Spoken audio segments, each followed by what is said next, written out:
Bismillahirrahmanirrahim. Assalamualaikum warahmatullahi wabarakatuh.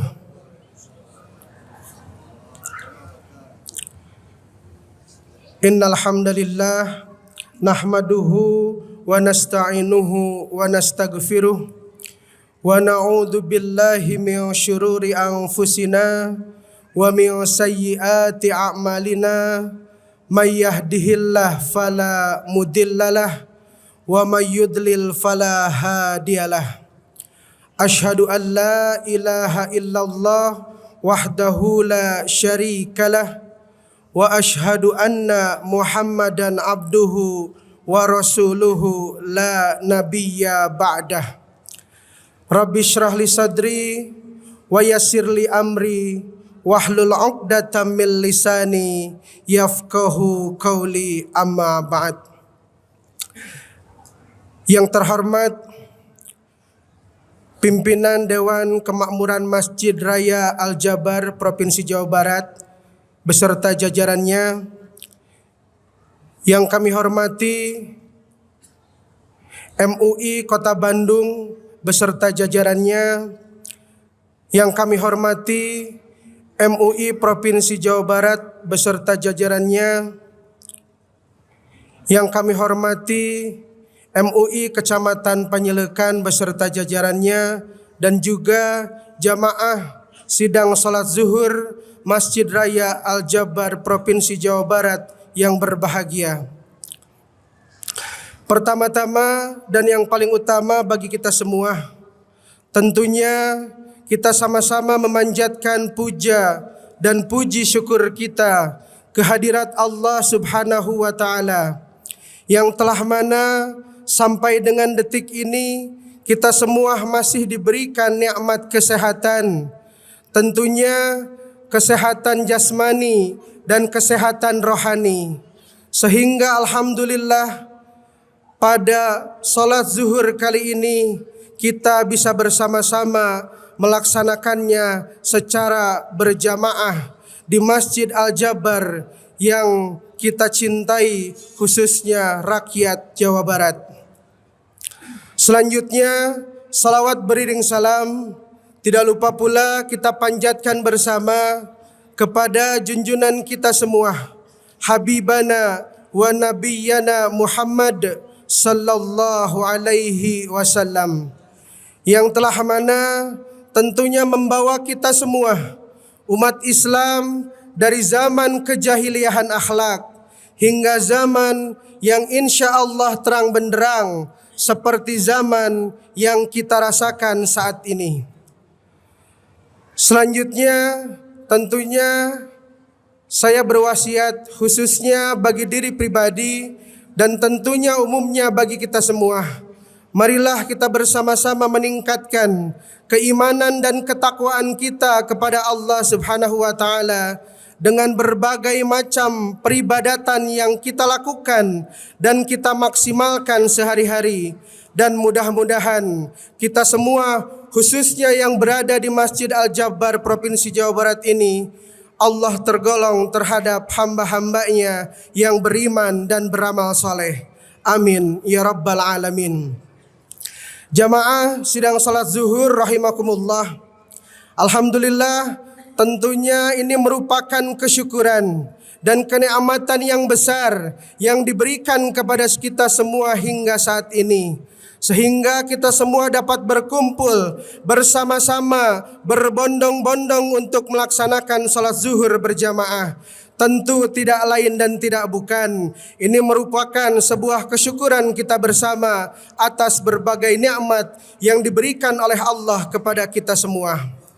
Tentu jika kita melihat bagaimana proses penciptaan kita sebagai manusia di muka bumi ini, tentunya kita semua bisa flashback ke belakang. Bagaimana manusia pertama yang Allah ciptakan adalah Nabi Adam alaihissalam dan juga istrinya Siti Hawa. Tentu bagaimana ketika Adam berada di surganya Allah, Allah memberikan segala sesuatu yang terbaiknya untuk Adam alaihissalam. Tapi tentunya Adam merasa bosan dan Allah memberikannya rasa ngantuk dan tidur. Sehingga Adam pun tertidur dan dari tidurnya Adam, Allah mengambil salah satu tulang rusuknya dan menciptakan yang namanya Siti Hawa. Tentu kita merupakan anak keturunan cucu-cucu Adam alaihissalam. Bagaimana kita diciptakan manusia oleh Allah di muka bumi ini tidak sia-sia. Tentu segala sesuatunya merupakan skenario terbaik yang Allah berikan kepada kita semua. Bagaimana jika kita melihat di dalam surah At-Tin ayat 4, kita semua bisa membaca artinya, laqad khalaqnal insana fi ahsani taqwim. Bahwasannya kita manusia adalah ciptaan Allah yang paling sempurna. Ataupun kita sering mendengar para jamaah sekalian, bagaimana sering disebut manusia itu adalah al-insanun kamilun. Manusia merupakan hewan atau merupakan manusia yang paling sempurna di muka bumi ini. Tentu pertanyaan kita adalah, apakah kita sempurnanya oleh apa? Sempurnanya manusia bukan tanpa dosa. Sempurnanya manusia bukan tanpa cela. Sempurnanya manusia bukan tanpa cacat. Melainkan Allah memberikan dua potensi kepada kita manusia. Yang pertama adalah potensi akal fikiran. Dan yang kedua adalah potensi hawa nafsu. Dan inilah yang membedakan dari ciptaan-ciptaan Allah yang lainnya yang Allah telah ciptakan. Bagaimana kita melihat Allah menciptakan para malaikat. Para malaikat Allah diciptakan memiliki akal fikiran, tapi Allah tidak memberikannya hawa nafsu. Dan kita melihat pula bagaimana Allah Subhanahu wa taala telah menciptakan hewan, menciptakan binatang-binatang di dunia ini diberikan hawa nafsu atau insting dan tidak diberikan yang namanya akal fikiran. Inilah yang sering disebutnya bahwa manusia adalah ciptaan yang paling sempurna yang Allah ciptakan di muka bumi ini. Tentu para hadirin jamaah sidang salat zuhur rahimakumullah, kita sering mendengar, bahkan kita pun sering membaca bagaimana hadis Rasulullah sallallahu alaihi wasallam yang menjelaskan bahwasannya manusia dilahirkan dalam keadaan suci ataupun fitrah.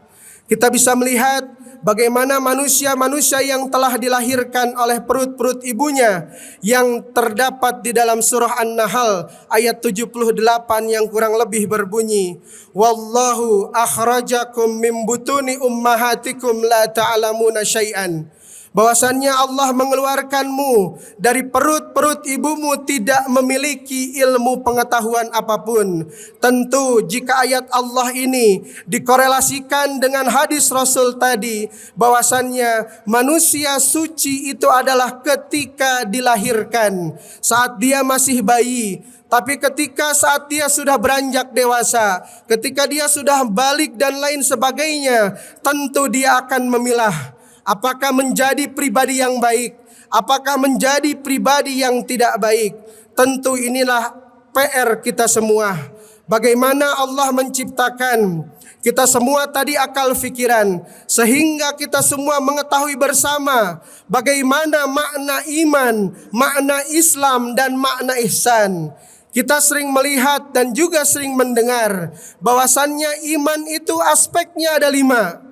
Yang pertama adalah at-tasdiqu bil qalbi. Bagaimana keimanan itu adalah membenarkan dengan hati. Yang kedua adalah wa iqraru bil lisani, mengikrarkan dengan lisan. Dan yang ketiga adalah wa amalu bil arkan, dan menjalankan dengan seluruh anggota badan. Yang keempat al-imanu yazidu bit ta'ah. Keimanan seseorang bisa meningkat dengan ketaatan kepada Allah. Dan yang kelima terakhir, keimanan seseorang wayang kusu bil maksiyah.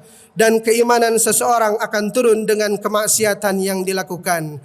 Tentu jika kita melihat dari definisi iman yang 5 aspek tadi, tentu jika kita yang beragama Islam dan beriman kepada Allah, tentu kita meyakini bahwasannya Allah lah Tuhan satu-satunya yang patut kita sembah. Di dalam surah Al-Ikhlas ayat yang pertama sudah jelas disebutkan di sana, Qul huwallahu ahad.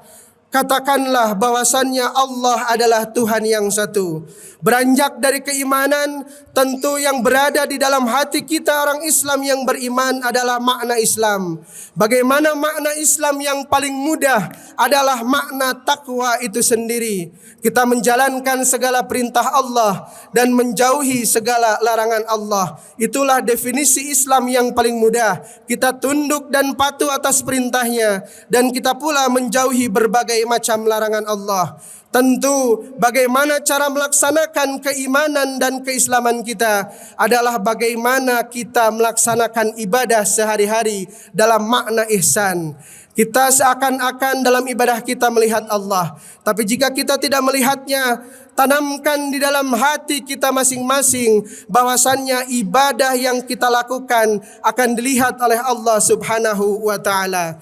Tentu dari tiga aspek yang tadi, bagaimana ini termaktub dan tertulis di dalam hadis percakapan antara malaikat Jibril dan juga Nabiullah Muhammad sallallahu alaihi wasallam, yang tak kala itu ditanya, wahai Nabi Muhammad, apa makna iman, apa makna Islam, dan apa makna ihsan itu sendiri? Sehingga jika tiga makna tersebut sudah tertanam di dalam hati kita umat Islam yang beriman, tentu di sana akan tumbuh yang namanya aqidatul Islamiyah.